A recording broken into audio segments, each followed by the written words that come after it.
Europe has less inequality and more social mobility because its taxation schemes reach deeper into society and do more for everyone. In the recent rush of proposals to tax the rich, Democrats have forgotten, or never really cared to learn, an important lesson: the countries that have been most successful at reducing poverty and inequality have not done it by taxing the wealthy and giving to the poor. Take Sweden, a country often cited by progressives for its extensive social programs. Sweden has very low poverty and inequality, and economic mobility is significantly higher than it is in the United States. A poor Swede is much more likely to become middle class than a poor American is. We can learn from Sweden, but the lesson is not what many people think.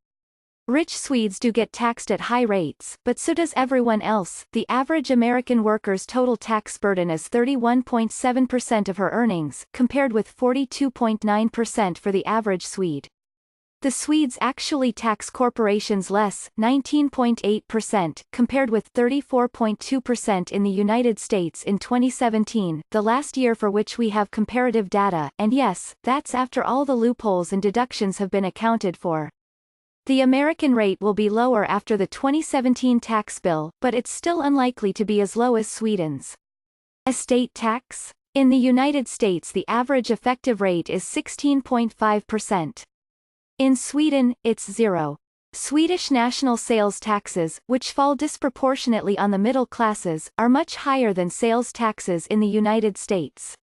In France, another country held up as an exemplar by progressives, the economist Thomas Piketty and his collaborators found the overall tax structure was actually a bit regressive, meaning the wealthiest pay slightly lower rates of tax than the less wealthy.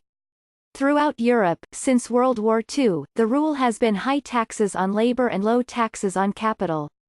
On the spending side, Sweden does not target much of its spending specifically to the poor. Tax revenue is spent on universal programs, like health care, which benefit most those who live longest. Free college tuition takes from those who do not go to college and gives to those who do. Many aspects of welfare state spending in Sweden, as in other European countries, are linked to income, so that the more you earn, the more you receive in benefits.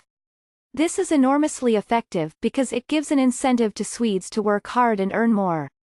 Poverty and inequality do get reduced, though not by redistribution from rich to poor, but rather by redistribution within classes, as the American sociologist Arthur Stinchcomb once put it, from the healthy to the unhealthy, from the young to the old and from the lucky to the unlucky. These patterns go back to the early 20th century, when many European countries were trying to figure out how to compete with the rising American economic behemoth and decided that they had to nurture their capitalists to do so.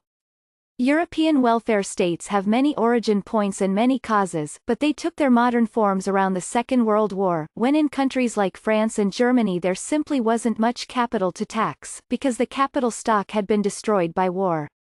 Higher taxes on corporations and the wealthy in the United States also have their origins in the early 20th century, when politicians representing Midwestern and Southern farmers ganged up against Northeastern industrialists. Some scholars have drawn on this history to argue that the United States needs to give up its fixation with progressive taxation and adopt a national sales tax as every other advanced industrial country has done. But this is too literal an interpretation of the lessons of history. It's hard to make a case for a big new tax in America on the middle classes and the poor after decades when most of the economic benefits have flowed to the wealthy. European countries adopted their tax policies at times when economic growth was desperately needed and capital needed to be built up. Much has changed since then, and European tax systems could at this point stand a bit of reform in a more progressive direction, as the Yellow Vest protesters in France have been trying to tell us. The real lesson to take away from Europe is that progressive social programs are most popular, most effective and most durable when they are carried out in ways that do not damage business prosperity. European social reformers didn't just reduce poverty and inequality. They created a new reality. When conservatives come into power in European countries, they find they cannot take away the progressive policies. European reformers managed this by embedding progressive policies in business-oriented arrangements. Low taxes on capital are just one example. We don't need to enact exactly the same policies now. Given how much wealthy Americans have benefited over the last several decades, progressive taxation still has a role to play in the United States, but we do need to learn the larger lesson that the secret of the European welfare states is that they are surprisingly business-friendly. What would a policy that takes these lessons to heart look like in the United States today? It would look a lot like a business-oriented version of the Green New Deal. The recent proposal by Alexandria Ocasio-Cortez and Edward Markey needs a great deal of work, but it is far from a pipe dream. Indeed, it's the only proposal we have that is trying to face difficult truths. For the plan to reduce carbon emissions, however, it has to get started now, and stay in place a long time, including through the next few conservative backlashes. The only way to do that, the only way to make it the new reality of the American economy, rather than a temporary attempt swept away by conservative populism, is to get business on board. This isn't just because businesses will otherwise fight it, it's because the American people will otherwise fight it.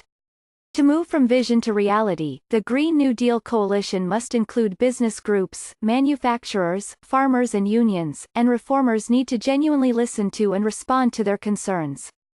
They need to focus on solving problems such as the decline in productivity and workforce participation, by using the revenue from a carbon tax to create jobs in energy efficiency and renewable energy, and by using higher taxes on capital gains to fund infrastructure, education, and research and development. Green reformers also need to explain the enormous business opportunity that this historic shift to a zero-carbon economy presents. Get businesses to make investments in renewable energy and energy efficiency, and you make your policies not only more feasible, but also irreversible. None of this would create a European-style welfare state. But if done right, it would create something even more extraordinary, a new model of capitalism that European progressives themselves would, someday, try to imitate.